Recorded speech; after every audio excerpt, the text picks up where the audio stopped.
Okay पहला question में 4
आपने बोला बेटा,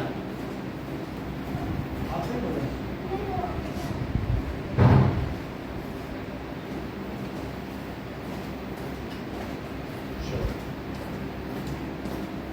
भी आया नहीं आएगा तो ज्वाइन कर लो।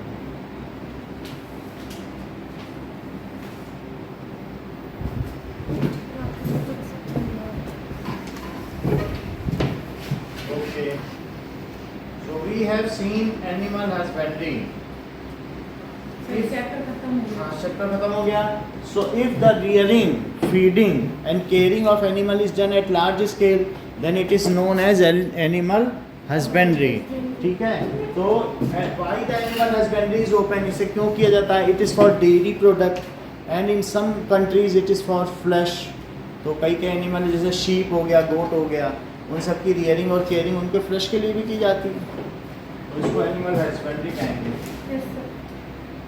कई बार ऐसे भी होते हैं जो ड्रॉट एनिमल्स होते हैं, जो खींचने के काम में आते हैं किसी चीज़ को करने, उनको ड्रॉट एनिमल्स कहते हैं।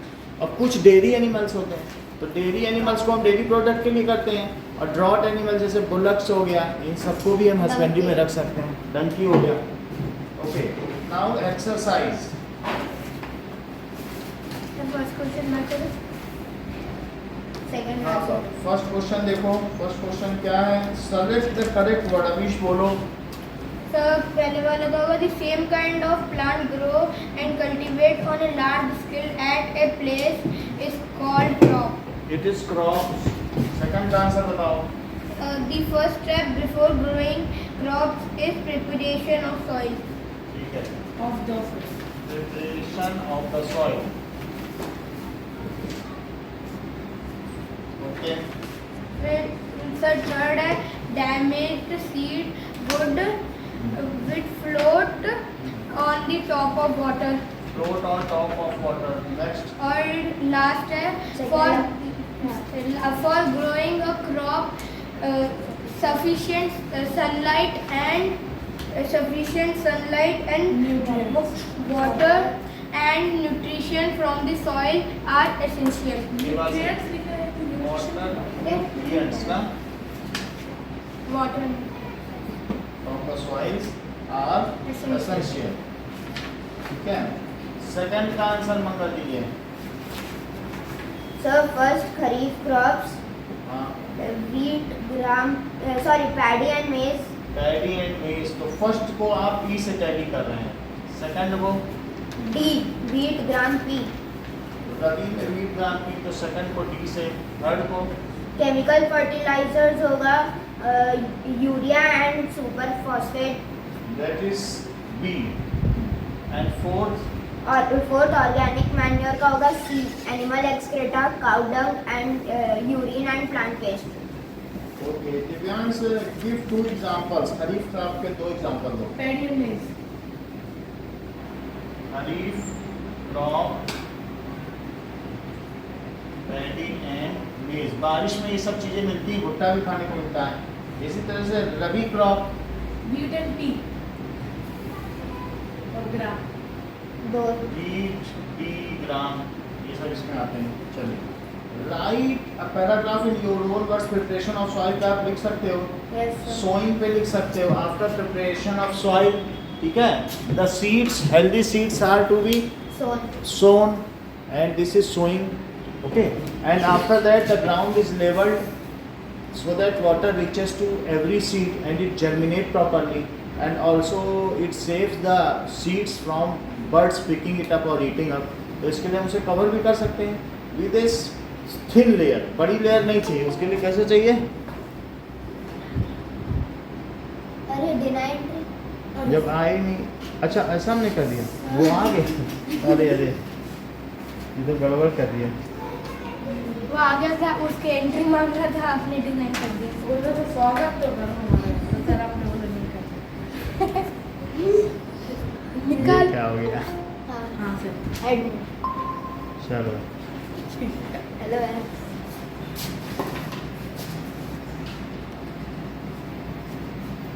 हाँ भाई निके, कैसा भाई भाई सब ठीक है भाई। बढ़िया अपना चेहरा तो बढ़िया एकदम बढ़िया भाई एकदम चेहरा दिखा बढ़िया। भाई चेहरा चलो भाई आपको फेस रिवील कर दे। मैं नहीं करने वाला फेस रिवील। हो गया ओके नाउ ठीक है, बोर्ड आ रहा है पूरा? यस सर आ रहा है। ओके नाउ खरीफ क्रॉप हम लोगों ने देख लिया कि rabi and kharif crop. Exercise निकालो साइंस की। आफ्टर दैट वीडिंग क्या होता है? Removing unwanted grass gokhru from field is known as weeding. Removal को वीडिंग कहते हैं, and weeding is done by using khurpi khurpi. और वीडीसाइड्स जैसे 2,4-D केमिकल। यस तो वीडिंग के बारे में लिख लो कि रिमूवल ऑफ अनवांटेड क्रॉप, ये ग्रास एंड गोखरू, रिमूवल ऑफ अनवांटेड प्लांट्स, जो अनवांटेड प्लांट्स आते हैं लाइक ग्रास, ये गोखरू from field is called weeding। इसे weeding कहेंगे। weeding is done by by khurpi either by khurpi और केमिकल नेम और वीडी वीडी साइड। ठीक है, इसे खुरपी से भी कर सकते हैं, और यूजिंग केमिकल, और यूजिंग वीडी साइड हाँ उस केमिकल का नाम है 2,4-D, 2,4-D which is weedicide, जो weeds को किल कर देता है, which is weedy weedicide. Side weedicide। Otherwise these weeds will compete For nutrition with crop and space for crops। Threshing, The that is removal of grain whose shaft is known as हाँ, threshing. removal of grain, grain को अलग करना। फिर separation है वो winnowing है। separation of grains from chaff is known as winnowing, लेकिन remove कर देना, उसमें से निकालना by beating। पहले earlier ये beating होता था, now it is done by machine thresher। so removal of sir grain, winnowing में तो सर एयर की वजह से ग्रेन्स अलग हो जाते हैं ना। वो एयर की वजह से है कि हम अगर एयर ब्लो करेंगे तो जो हल्के शेफ हैं that will fly off, however the heavy grains will ultimately drop down there itself by gravity। तो पहले जब हम थ्रेशिंग कर लेंगे उसके बाद फिर हम क्या करेंगे? थ्रेशिंग के बाद ही हम विनोइंग करेंगे। सर उसको पीट भी सकते हैं पहले पीट लेंगे तो सब एक साथ रहेगा, फिर ग्रेन्स अलग हो जाएंगे ना, तो थ्रेशिंग के बाद तो ग्रेन्स अलग हो अलग हो जाएंगे। जाएंगे, फिर विनोइंग करेंगे। फिर आप चाहे सूप से करो या विनोइंग में ऊपर से डालते हो, नीचे से पंखा चलता रहता है, तो सारा भूसा उड़ जाता है और ग्रेन वहीं गिर जाते हैं। तो विनोइंग जरूरी होती हाँ, है। सर। जबकि थ्रेशर में दोनों एक साथ रहते हैं, और अगर हम उसकी जगह कंबाइन यूज़ कर लें तो कंबाइन में हार्वेस्टिंग भी होगी, थ्रेशिंग भी होगी और विनोइंग भी होगी, तीनों एक साथ सर होगी। उसमें तो 2 ही होता था ना, हार्वेस्टिंग और थ्रेशिंग। तो अब वो जो थ्रेशिंग है उसके बाद वो जो पराली है उसको टुकड़े टुकड़े करके खेत में फेंक देगा, वो आपके ग्रेन इकट्ठा कर लेगा और उसको फेंक देगा, वो सब काम एक साथ करेगा। Thresher it self is doing every job, thresher में दोनों काम होते हैं, तो जब थ्रेशर में हो सकते हैं तो कंबाइन में होंगे ही। So removal of grain from chaff, chaff में से इसको अलग कर देना, ठीक है, आइदर बाय बीटिंग, या तो बीट के, जैसे आप लोगों ने देखा था तो उसको बैटन से लकड़ी से पीट रहे थे, आइदर बाय बीटिंग और by thresher is called threshing, इसी को थ्रेशिंग कहेंगे। ओके, अब जरा देखिए कि थ्रेशिंग हो गया। Explain how fertilizers are different from manure, तो फिफ्थ क्वेश्चन आपको कवर करा चुके हैं। Yes that is fertilizers are the chemicals, तो उनके सारे डिफरेंस ही लिख देना। सर मैनमेड होता है। सर वो और मैंने वो फैक्ट, आपने नॉन लिखा है, हम 60 लिखते और सर मैन्योर ज़्यादा भी डाल सकते हैं और इसको एकदम क्वांटिटी वाइज डालना है। ठीक है, मैन्योर इसको आपको लिमिटेड क्वांटिटी में डालना है। Manure can be used in any large quantity. What is irrigation? So The supply of water to the crops. at regular interval of time is called irrigation. Supplying water to crop, supplying water to crop at regular interval of time. Yeah, is called irrigation.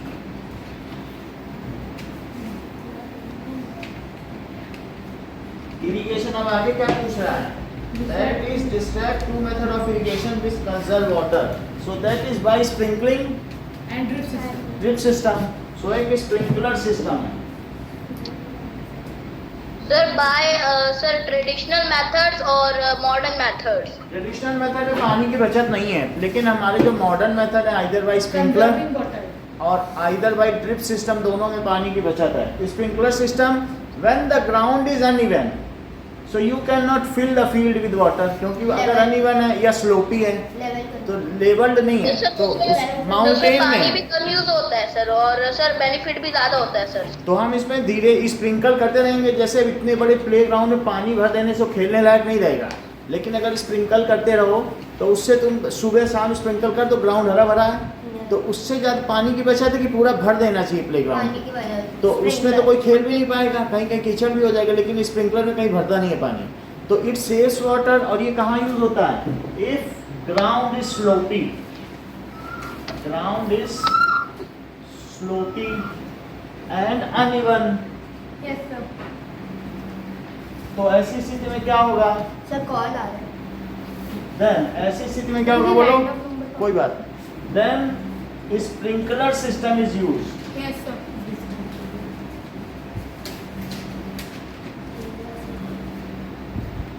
a number of rotating nozzles होते हैं yes sir. which are fitted to various branches of pipe coming out from main pipe. Main pipe. Main pipe से बहुत सारे pipe connect होंगे।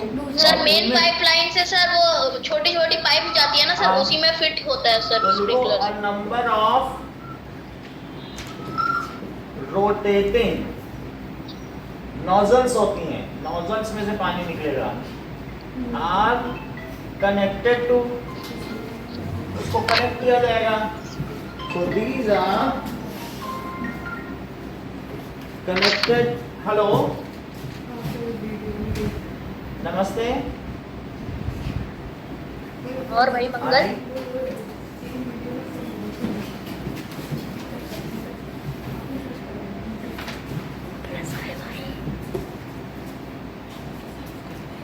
Ma'am से बात करेंगे, पढ़ाई हो रही है क्या एकदम बढ़िया वाली? फी जमा करने उन्हीं से बात करेंगे। दिव्यांश आया है? हाँ आया है। वो मैम से मैं बात करा था। अच्छा okay now are connected to many pipes Yes, sir. which finally get connected to main pipe, which finally last में वो किससे कनेक्ट होते हैं, are connected to main pipeline main pipeline. अच्छा, ड्रिप सिस्टम क्या होता है? सर रूट्स पे होता है एक सेकेंड सर जो The places where there is very less water, there is scarcity of water, पानी की कमी है, there drip वहाँ पर system is use used, ठीक है?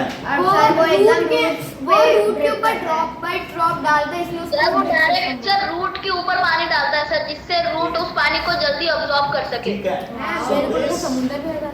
this जब वो system डायरेक्ट is रूट के ऊपर used. पानी डालेगा।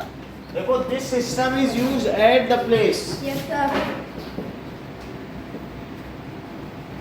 where availability of water, So what is the meaning of availability? अरे उपलब्धता, अवेलेबिलिटी पानी बहुत कम अवेलेबल है, उपलब्धता उपलब्ध, availability of water is less, water is less available, Yes, sir. water is Less available in available. less amount. In this system,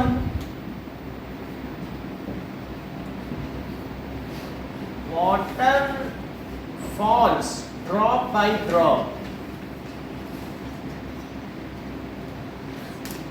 on roots, ठीक है? It saves water a lot. Yes, sir. Sir एक question था बोलो। Sir, अगर sir drip system है sir, वो जैसे हर root में एक एक पाइपलाइन लगाता है सर, तो उसका सर किसी का अगर बड़ा खेत हो तो सर उसमें तो फिर ज्यादा पाइप्स लगानी पड़ेंगी। पाइप बहुत पतली पतली पाइप होंगी, जैसे 1 सेंटीमीटर पतली होती है, बिल्कुल पतली वाली पाइप जिससे पेट्रोल निकाला जाता है, तो ऐसे पाइप को पूरे में छेद लगा लगा के कर दिया जाएगा, वही ड्रिप सिस्टम है।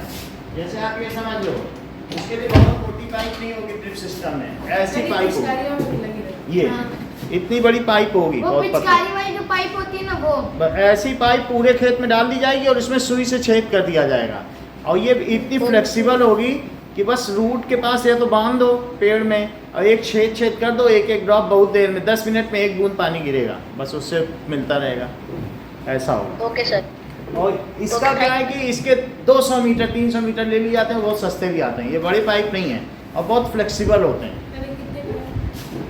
ऐसे इसकी पूरा रोड ले लोगे तो 150 रुपये का इतना बड़ा रोड, तो बहुत सस्ता होता है। सर ये तो पिचकारी से भी निकाल पिचकारी से या और भी इससे पतले पतले भी आते हैं। ड्रिप सिस्टम में ऐसा कोई मोटा नहीं चाहिए। ये देखो, ऐसी पाइप, ये देखो कितनी सस्ती है, तो इसी को यूज करते हैं। ये देखो कितनी फ्लेक्सिबल है, तो छुआ भी नहीं है ये। रोड का। इसी में छेद कर करके रख दो बस, ठीक है ना। अब देखिए, सर बहुत फ्लेक्सिबल है। हाँ, अब आगे देखो, तो ये तो हमने देख लिया कि what are the 2 modern method of irrigation. Yes, sir. Okay, next is if wheat is sown in kharif crop. 7th question देखो, इसका आंसर दो मंगल। हाँ, सर। अगर मान लो खरीफ क्रॉप में हमने रबी ये चावल की जगह गेहूं उगा दिया तो क्या होगा? हाँ सर, जैसे अगर हमने उस समय चावल की जगह गेहूँ उगा दिया तो उस समय जो भी बारिश होगी या जो विंटर का सीजन होगा वो उस क्रॉप के लिए सही नहीं है। उस क्रॉप को अलग न्यूट्रिशन चाहिए और अलग क्लाइमेट चाहिए। वो तो सॉइल है, वो तो सबको वही न्यूट्रिशन मिल गया। बोलो। सर उसमें जब बारिश होगी तो सर उसको अच्छा न्यूट्रिशन नहीं मिल पाएगा सर, तो सनलाइट भी अच्छे से नहीं मिलेगी तो फोटोसिंथेसिस अच्छे से हाँ बोलो। सर जो वीट होता है उसको कम से कम पानी चाहिए ग्रोथ होने के लिए, और रेन होगी तो ज़्यादा पानी हो जाएगा जिसकी वजह से वो अच्छे से ग्रो नहीं कर पाएगा और वो आसपास के जितने भी फसल है उसे भी डिस्ट्रॉय कर देगा। ये बहुत अच्छा इन्होंने बताया कि wheat crop needs winter season. Wheat crop needs cold climate and only one rain. सिर्फ एक रेन चाहिए, लेकिन खरीफ में तो बारिश ही बारिश हो रही है क्योंकि वो जून से सितंबर तो बारिश का ही महीना है, जुलाई अगस्त में तो बारिश होती है। सो these conditions are not available in kharif crops are not available during June to September in kharif crop due to excess rain and less winter। उससे क्या होगा बोलो? या तो पहली बात तो एक्सेस रेन हो गई, बहुत सारी बारिश हो गई जैसा कि अवीश ने बताया, एंड लेस विंटर, विंटर तो होता ही नहीं ना, yes sir. And warm climate होता है उस समय, वार्म क्लाइमेट। रबी ये wheat crop gate spoiled, yes sir. Wheat crop gate spoiled. Spoiled, इतनी बात है। अब चलो देखिए, explain how soil gets affected by continuous plantation of crop in a field। So if crops are continuously grown without any gap, All nutrients are finished। सही है, continuously grown without any gap नहीं मिले, then soil, all nutrients of soil, जो भी nutrition of soil है will, उसके सारे nutrition क्या लॉस्ट हो जाएंगे, यस सर। ठीक है, and soil will not get any chance to replenish it, और सॉइल को कोई मौका भी नहीं मिलेगा कि और रिप्लेनिश करें। जब फसल नहीं होगी तभी तो रिप्लेनिश करेंगे, नहीं तो ये शाहजहां की बीबी मुमताज जैसा हाल हो जाएगा। एंड सर उसमें फिर सर मैन्योर या फर्टिलाइजर डाल के भी तो कर सकते हैं। मैन्योर या फर्टिलाइजर डाल सकते हैं, लेकिन कुछ ऐसी चीज़ें जैसे कोबाल्ट है या बोरॉन है उसको फिर नेचर से ही लेने पड़ता है। तो अगर हम सॉइल से लेते रहेंगे, सॉइल को 19 काइंड्स ऑफ न्यूट्रिएंट्स चाहिए, जिसमें से 7 बड़े बड़े न्यूट्रिएंट्स हैं और कुछ माइक्रो न्यूट्रिएंट्स हैं बहुत छोटे छोटे, वो उसको नेचर से मिलते हैं। तो सॉइल को अगर हम रेस्ट दे देंगे तो रेस्ट देने से वो क्या होगा, उसमें वो न्यूट्रिशन वो अपने आप रिप्लेनिश हो जाएंगे। बात समझ में आ गई? So soil will not get any chance to replenish its nutrients. आप किसी से लेते रहो चीजें, उसको दो नहीं तो क्या होगा, and soil will not get any chance to replenish। Aniket, इससे क्या होगा बोलो? Its nutrients, फिर क्या होगा? सर इससे So soil will get converted into sand, soil will become infertile। Yes, तो ऐसे उसमें सर अगर क्या ज्यादा होगा? फर्टिलाइजर डाल देंगे तो सर And वो is सैंड no में चेंज more हो जाएगा। worthy। अगर एक बार वो सैंड में कन्वर्ट हो गई फिर वो जैसलमेर की रेत हो जाएगी, and it is no more worthy to grow any crop. फिर Yes, एक भी फसल नहीं होगी, जैसा कि हम लोगों ने कैलिफोर्निया में देखा कि वो तो शहर उसके अंदर न्यूट्रिएंट्स ही नहीं रहेंगे फिर। हाँ, भूतों का शहर बन जाएगा। So it's nutrients, so and soil will become, कैसी हो जाएगी, सॉइल विल बिकम इनफर्टाइल, बंजर। फर्टाइल का मतलब समझते हो, इनफर्टाइल, बैरन, ऐसी हो जाएंगे। सो इसीलिए हमको क्या करना चाहिए, उसे उसके साथ वो क्रॉप रोटेशन होनी चाहिए। क्रॉप रोटेशन होना चाहिए। अब जरा देखो कि कुछ चीजें हम लोग लिखेंगे। सबसे पहले ये वीडिंग पर नोट लिखेंगे। Note question 1, weeding and threshing पर नोट रहेगा। क्वेश्चन नंबर 1 करना है, फिर 6 करना है। क्वेश्चन नंबर 1 करो और 6, ये दो क्वेश्चन करो। तो दोनों हाँ, बुक से देख के कुछ नहीं करना। बुक से, ये बुक में क्वेश्चन देख लो। 1 और 6 इरिगेशन भी करना है। देखो ये क्या है बोलो, वीडी साइड और थ्रेशिंग पर नोट लिखना है, वीडिंग पर। भाई की वीडिंग पर नोटबुक नोट में लिख के सर को भेज दे, फोटो खींच के। अब ये देखो वो भेज देगा PDF में हम चेक कर लेंगे। वीडिंग और वो नोटबुक पे लेके हमें भेज देना व्हाट्सएप पे, हम चेक करेंगे। वीडिंग और थ्रेशिंग और दूसरा 6th है, 6 में ये दोनों लिखो। इरिगेशन भी हाँ इरिगेशन, जो क्वेश्चन पूछा है बुक से देखो ना, तो बुक से सर तो सिर्फ थ्रेशिंग और इरिगेशन का लिखना है क्या सिर्फ?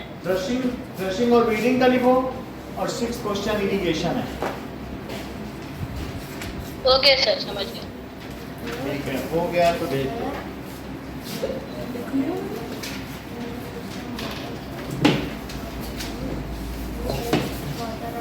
ये हटाएं ये दोनों। मत करना तू।